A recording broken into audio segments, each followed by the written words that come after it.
Maraming fans ni Miss Sharon Cuneta ang nag-alala sa pinagdadaanan ng marriage ngayon ng megastar nang tila sinadya niyang putulin ng ulo ng mister niyang si Kiko sa litratong ibinahagi niya sa Facebook nitong mismong araw pa naman ng Pasko. At ang pahiwatig ni Sharon sa pinagdadaanan ng marriage nilang dalawa ay ikinabahala ng kanyang fans.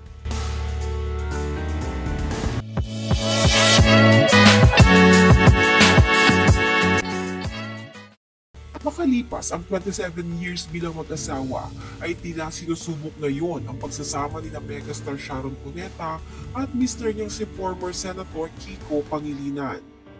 Labis na ikinagulat ng marami nang mismo sa araw ng Pasko, December 25, sa Instagram ay nagbahagi si Sharon ng family picture at bumati ng Merry Christmas sa kanyang followers. Nakasaad sa caption, "Merry Christmas from me and my four angels, my gremlins. Love you all." Kapansin-pansin na sa naturang family picture, bukod sa hindi niya sinama si Kiko sa Christmas greetings, ay putol din ang ulo nito sa litrato. May ilang netizens ang nagsabing kinilabutan sila nang makita ito. Bukod dito ay may himig din ng tila pamamaalam ang naging mensahe ni Sharon sa kapatid na babae ni Kiko na si Vicky Pangilinan, na pinakamalapit sa kanya sa mga kapatid ni Kiko.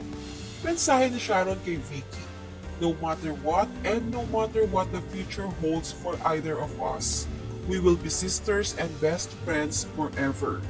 My dearest beloved Ate Vicky, I love you with all my heart. Thank you for all that you've been and are to me."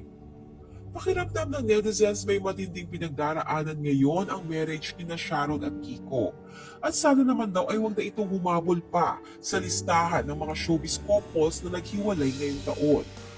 Hindi ugnay naman ito ng netizens sa naging interview ni Sharon kay Boy Abunda kamakailan lang, kung saan inamin ng megastar na pinagdihinayangan niya ang nasirang kasal nila ng ex-husband na si Gabby Concepcion at kung gaano labis na nakaapekto sa anak nilang si Casey ang pagiging produkto ng broken family. Nabanggit din ni Sharon noon na she should have stayed single after Gabby Concepcion. Mga salitang maaaring makasakit sa damdamin ng mister niya, si Kiko.